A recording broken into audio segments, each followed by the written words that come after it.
Hi Kidsters, today is Wednesday, October 7th. We are in day 32 of classes, and today you're going to cover Fever Chapter 18, so it should be a little bit of a shorter classwork. You should have already completed the Do Now, which lets you know that in this chapter, Maddie's going to do a little bit of self-care and ask you what you do when you're in a stressful situation to take care of yourself. Right now we're on our intro to the lesson, so we're looking at these pictures right here. I'm going to pull them up. Ignore this note for a second right here.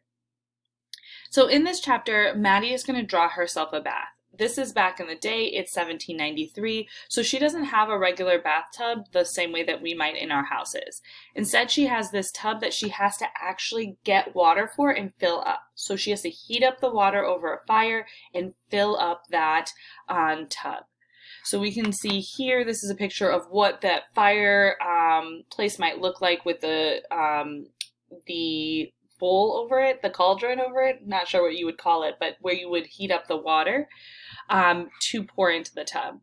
We're also going to see her spend some time trying to revive her garden because we know that from chapter 17, when she got home, her garden is almost dead. There's very few plants that they can get from there, and that garden is a source for food for them. She's also at the end going to go to sleep, and one thing that she's going to mention is that she leaves the shutters open.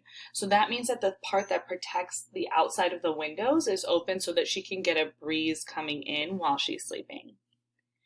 All right, now it's your turn to read these chapters. You want to still ask yourself, what are the key events of this chapter?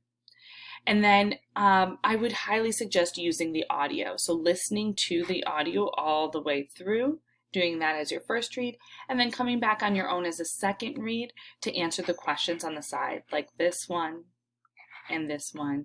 And when you get to the gist, that pause to make sure you understood what happened in the chapter.